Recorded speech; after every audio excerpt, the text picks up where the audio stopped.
संगीत, नृत्य एवं कला प्रदर्शन विभाग, मानविकी विद्या शाखा की तरफ से मैं अपने सभी साथी शिक्षकों अशोक टमटा जी, प्रकाश चंद आर्या जी, जगमोहन जी और मैं स्वयं दुजेश उपाध्याय 91.2 FM हेलो हल्द्वानी के सभी श्रोताओं को नमस्कार करता हूं, उनका स्वागत करता हूं।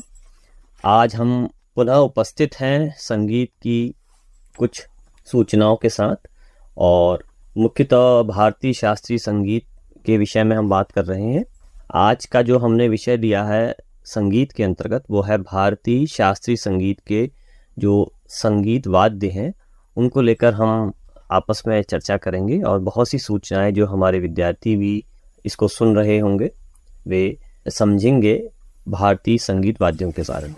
जब हम वाद्यों की बात करते हैं तो भारतीय शास्त्रीय संगीत के साथ साथ जो भी हम संगीत की बात करते हैं उसमें वाद्यों का एक बहुत ही ज़्यादा महत्व है और भारतीय शास्त्रीय संगीत में तो वाद्य एक पूरक के रूप में कहे जा सकते हैं कि उनके बिना संगीत की कल्पना नहीं की जा सकती है।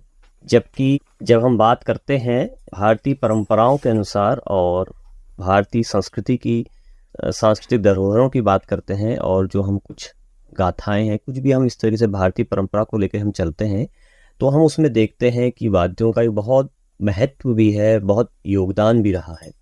क्योंकि जब हम यहाँ से शुरू करते हैं कि जो हमारे देवी देवता हैं, चाहे वो भगवान शंकर का हम डमरू के रूप में साथ उनको देखते हैं, माँ सरस्वती को वीणा के साथ, कृष्ण को हम मुरली से जोड़ कर देख रहे हैं, तो जब हम ऐसी बातें करते हैं तो ये दिखाता है और ये प्रतीत होता है कि वाद्य पौराणिक काल से ही हमारे संगीत का एक अभिन्न अंग रहे हैं।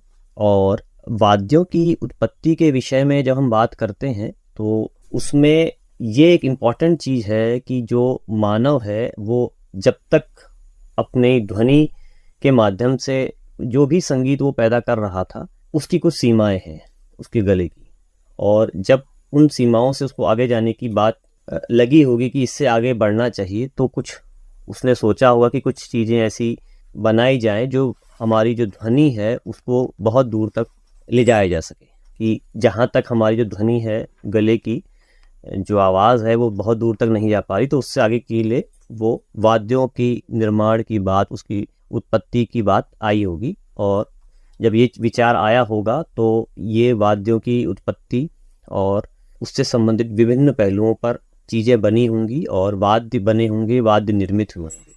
और जब हम इनकी बात करते हैं, जैसे हम देखते हैं कि प्राचीन काल से ही हमारे पास जो वाद्य रहे हैं, चाहे वो वीणा हो और मृदंग हो, मुरली जिसे वेणु कहा जाता है, ये वाद्य प्राचीन काल से ही हमें देखने में और सुनने में आते हैं कि इनका अस्तित्व था। वर्तमान में भी कई प्रकार के वाद्य हमको देखने में आते हैं जिनसे जो जितने भी पुराने वाद्य हैं उनसे ही प्रेरणा लेके विकसित हुए या उनके आधार पे वे विकसित हुए हैं। इस पर आपका क्या कहना है प्रकाश जी? सर, जैसे प्राचीन काल से ही संगीत जो रहा है वो पहले तो एक मनोरंजन के साधन के रूप में मनुष्य ने उसे अपने दैनिक दिनचर्या में इस्तेमाल किया, परंतु धीरे धीरे अब संगीत का अस्तित्व काफ़ी बढ़ चुका है। अब प्राचीन काल से ही हमारे यहाँ गायन वादन सभी तरह की विधाएं प्रचलित थी। अब उन गायन विधाओं के साथ संगत करने के लिए कई वाद्य यंत्र बने। उन्हीं वाद्य यंत्रों में फिर वाद्य यंत्रों को कई श्रेणियों में विभक्त किया गया, तो उसमें भी फिर 4 श्रेणियां। इस बारे में फिर अशोक सर आप बताएं। तो वाद्य यंत्र जो भारतीय संगीत जो परंपरा है हमारी, उसमें इनका एक विशिष्ट स्थान रहा है और एक इसकी अपनी पहचान रही है। और विशिष्टता का जो रूप है इनका, उसमें अलग अलग रूपों में इनमें एक जो निर्धारण किया गया, जो वर्गीकरण है वाद्यों का, इसमें 4 प्रकार के वाद्यों का इन्होंने वर्गीकरण किया गया है विद्वानों के अनुसार। उसमें तंत्री वाद्य है और औनद्य वाद्य हैं, घन वाद्य हैं, सुशील वाद्य हैं। तो तंत्री वाद्य के अंतर्गत ऐसे वाद्य हैं जैसे सितार हो गया, वीणा हो गई और वायलिन हो गया और तानपुरा हो गया, जो मुख्य वाद्य है जिसके अनुसार ही हमारा संगीत गायन भी निर्धारित है। तो सभी वाद्य का एक अपना विशेष स्थान रहा है। कुछ वाद्य इसमें इस तरीके की हैं, कुछ गज से बजते हैं, और जैसे वायलिन हमारा गज से बजने वाला वाद्य है। कुछ जैसे सितार है, मिजराव से बजने वाला वाद्य यंत्र है। और जैसे सारंगी है, सारंगी भी गज से बजने वाला वाद्य यंत्र है। इनका अपना विशेष स्थान है। लेकिन कुछ ऐसी चीजें हैं इसमें जिसमें जैसे सारंगी का जो महत्व है, एक तो उसका एकल वादन के लिए भी प्रयोग किया जाता है और संगत के लिए भी उसका प्रयोग किया जाता है। और सितार एक ऐसा वाद्य यंत्र है जो कि संपूर्ण यानी कि सातों स्वरों का सितार वादन में प्रयोग किया जाता है। तो ये हम ये समझते हैं कि एक सितार एक पूर्ण रूप से सांगीतिक वाद्य यंत्र है। तो इसी प्रकार से और भी जितने भी वाद्य यंत्र है, सभी वाद्य यंत्र का अपना अपना एक विशिष्ट महत्व संगीतिक क्षेत्र में, और भारतीय शास्त्रीय संगीत में हम समझते हैं इसका अपना एक विशेष महत्व है। जो आप कहना चाह रहे हैं मैं अपने विद्यार्थियों के लिए बता दूं कि जो हमारे वाद्य वर्गीकरण हम किया गया है विद्वानों के द्वारा, जो 4 प्रकार है, उनमें भी जो आप बता रहे हैं तंत्रीवाद और तत्वाद के बारे में जो आप बता रहे हैं, उनका भी जो वादन की जो स्टाइल है, बिल्कुल वादन शैली है, उसके हिसाब से भी उनके अंदर भी एक उनका वर्गीकरण किया गया है कि बिल्कुल। गज से बजाने वाले कुछ इस तरीके से। और जो आपने बताया कि मेन जो हमारा जो उसका जो वाद्यों का प्रयोग किया जाता है वो संगीत की जो विधाएं हैं, गायन, वादन, नृत्य, इन तीनों के साथ संगत के रूप में भी शुरुआत में जब चीजें आई थी संगत के रूप में मेनली वो डेवलप हुए और बाद में वो एकल वादन के रूप में भी। तो इसी में जो दूसरा प्रकार आता है वो शिशिर जो आपने बताया, उसमें मैं चाहूंगा कि जगमोहन जो हमारे सहयोगी हैं वे कुछ प्रकाश डालें। सुशिर वाद्य वह वाद्य होते हैं जिनमें नाद की उत्पत्ति जो है वायु से होती है। नाद मतलब हमने पिछले उसमें भी हमने चर्चा की थी, जो सुनने में हमको अच्छी लगती है, यानी कि ध्वनि। इसकी जो ध्वनियाँ सुशिर वाद्यों में निकलेंगी वो वायु के द्वारा निकाली जाती हैं। इन सुशिर वाद्यों में कुछ छिद्र होते हैं जिसमें वायु के प्रवेश के द्वारा ध्वनि की उत्पत्ति होती है। इन वाद्यों में वंशी, मुरली, सहनाई, नागस्वरम, हारमोनियम इत्यादि होते हैं। सुशिर वाद्य जो बनाए जाते हैं वो हाथी के दांत, बांस, कांच से और लोहे से बनाए जाते हैं। और इसको भरतकालीन के समय में भी वाद्य यंत्र व वंशी का बहुत महत्वपूर्ण अपना स्थान था। इस वादन पद्धति के अनुसार इसमें सुशिर वाद्य को भी 2 प्रकार से वर्गीकृत किया गया है। एक तो फूंक का, यहाँ से मुंह से बजाने वाले, मुंह के द्वारा हवा के द्वारा बजने वाले वाद्य, और दूसरे जो है कृत्रिम रूप से जो वायु के द्वारा बजाए जाते हैं। जो मुंह से जो हम बजाते हैं, फूंक के द्वारा बजाते हैं, उसमें है मुरली, पुंगी, सहनाई, नागफनी, हमारी जो मशक बीन हम बजाते हैं, इसमें नागफनी हो गया हमारा। और जो कृत्रिम रूप से हम बजाते हैं अधिकतर जो आजकल प्रयोग में किया जाता है शास्त्रीय संगीत में भी, लोक संगीत में भी, तो बंसी भी और मुरली भी, अभी बांसुरी जो है ये भी हमारे लोक संगीत और शास्त्रीय संगीत में दोनों में प्रयोग किए जाते हैं। और हारमोनियम जो है तो कृत्रिम रूप से हवा के द्वारा बजाई जाती है। इसी में अगला जो हमारा एक वाद्यों का प्रकार है वो अवनद्य है, जिसपे मैं चाहूँगा कि जो हमारे साथी हैं प्रकाश जी वे कुछ बताएं हमारे विद्यार्थियों के लिए।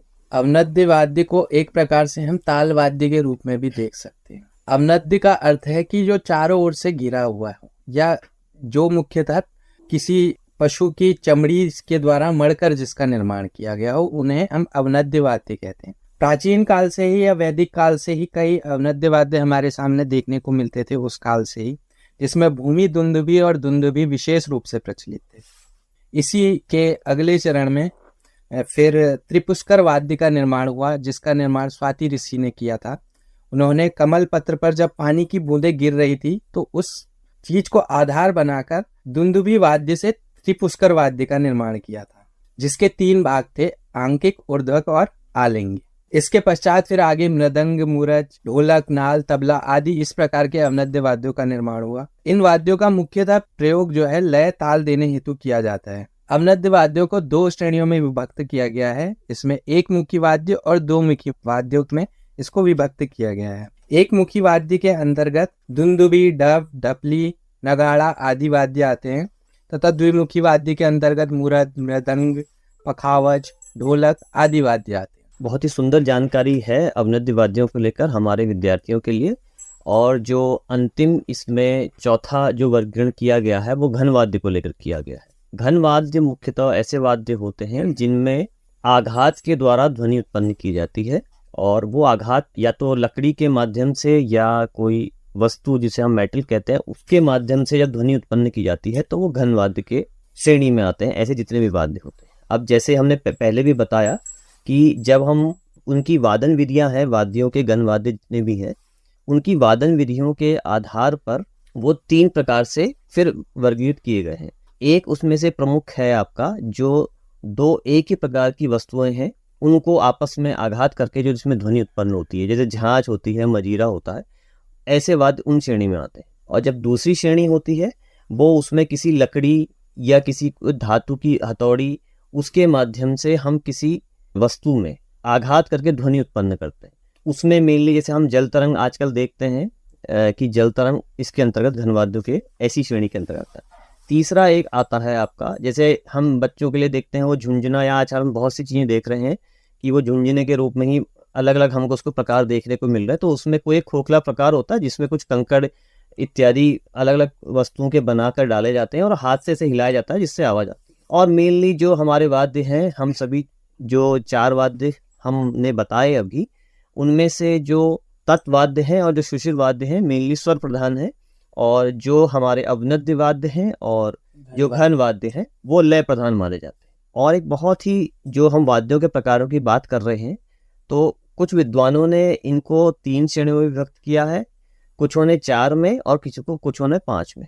जैसे नारद जो मुनि हैं उन्होंने उनको 3 श्रेणी में किया हुआ है, भरत और दत्तिल ने इनको 4 श्रेणी में वर्गीकृत किया है, और कोहल जो है उन्होंने उनको 5 श्रेणी में वर्गीकृत किया है। लेकिन वर्तमान में जो प्रचलित है वो 4 प्रकार के वाद्य हमारे अभी वर्तमान में ये प्रचलित है कि 4 प्रकार के वाद्य हैं, और मुख्यतः ये भारतीय शास्त्रीय संगीत के अंतर्गत ये 4 प्रकार के वाद्य हमारे प्रचलित हैं। इनके विषय में एक इम्पॉर्टेंट जो हमारी जानकारी है विद्यार्थियों के लिए, कि जैसा अभी हमने पूर्व में भी किया कि जो पुराने वाद्य डेवलप हुए थे उनसे ही लगभग जो नए वाद्य बने हैं वो उनसे प्रेरणा लेके या उनके आधार पर ही वो विकसित हुए हैं। लेकिन आज के टाइम पे जो वो वाद्य है मूल वाद्य कहीं देखने को नहीं मिलते हैं।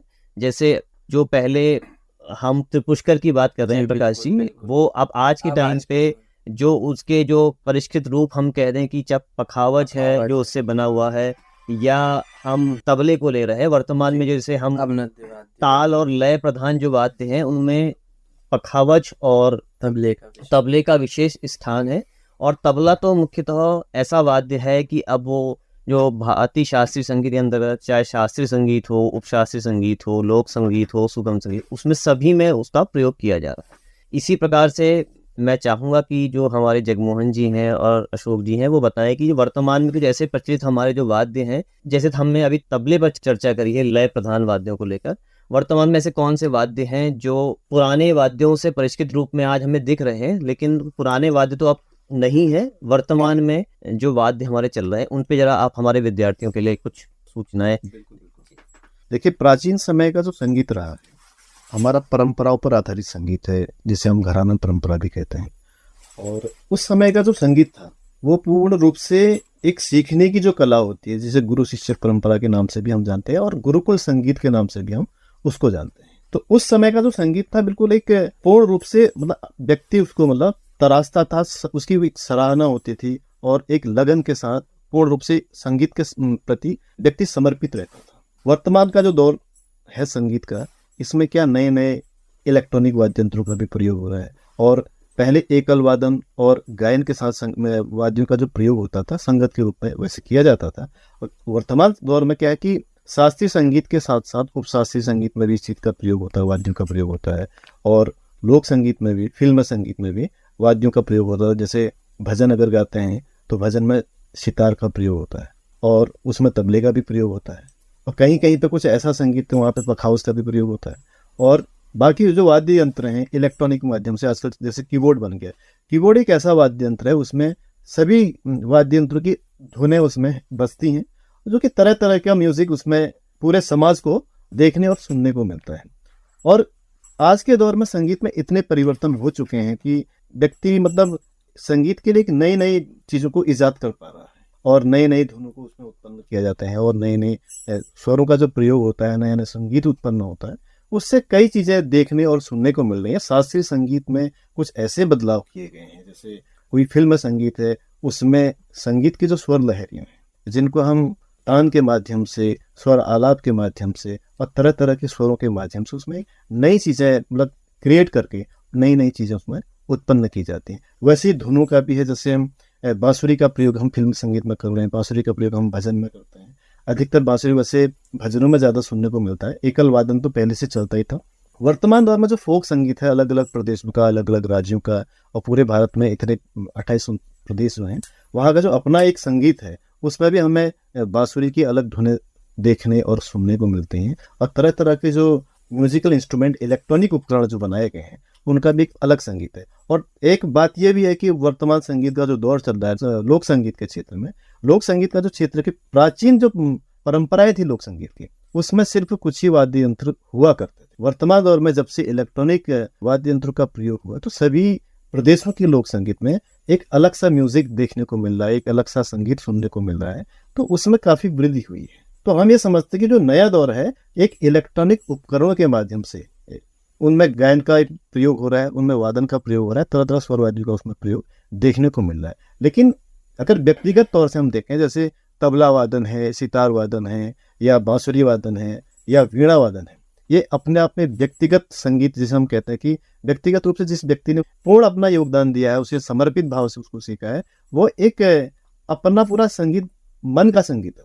इंस्ट्रूमेंट के साथ क्या है कि हम कीबोर्ड के माध्यम से उसमें हमें एक तालीम की कोई आवश्यकता नहीं पड़ती कि पर्टिकुलर जब तबला बजा रहे हैं गुरु शिष्य परंपरा में, उसमें तबले में ही विद्यार्थी हाथ रखेगा। लेकिन कीबोर्ड में क्या है, सारी चीजें कीबोर्ड के माध्यम से हो रही, सारी कीज के माध्यम से हो रही, वो ये बिल्कुल उससे भिन्न संगीत है। तो देखा जाए तो कि जो एक मैनुअल जिसे हम कहते हैं वो संगीत परंपराओं पर आधारित है, उसका कहीं से ये समझते हैं कि हम उसका कहीं से कहीं तक का कोई तोड़ नहीं है। इलेक्ट्रॉनिक जो संगीत है उसका एक अपना संगीत है। मुझे लगता है कि जो जिसने खाली इलेक्ट्रॉनिक उपकरणों का सहयोग किया है या उसने तबला नहीं सीखा है तो वो भी उस चीज़ का उपयोग कर सकता है, लेकिन उसको वो चीज़ बजाने में बड़ा मुश्किल पड़ेगा। अगर वो मैनुअल में अगर उसका प्रयोग करता है तो उस चीज़ को बजा नहीं सकता है, और इलेक्ट्रॉनिक उपकरणों में ही वो मेरे ख्याल से कुशलता उसको प्रदान हो। इसका अर्थ ये हुआ कि जो पूरा आपने बताया कि जो हमारे कुछ पुराने वाद्य रहे हैं जैसे वीणा है और बांसुरी है वो वर्तमान तक वैसे ही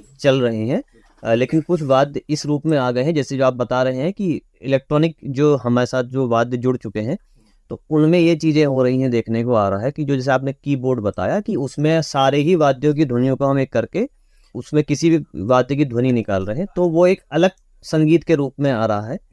वो ये आपने इन चीज़ों को हमने तो बहुत ही अच्छी जानकारी रही। जितने भी विद्यार्थी हमारे स्नातक और स्नातकोत्तर स्तर के विद्यार्थी हैं और विशेषतः जो संगीत विषय का जिन्होंने चयन किया है, ऐसे ही हम उन विद्यार्थियों के लिए संगीत की नई नई जानकारियां और अलग अलग विषयों को लेकर हम आते रहेंगे। 91.2 FM हेलो हल्द्वानी की तरफ से आप सभी श्रोताओं का धन्यवाद। नमस्कार सर।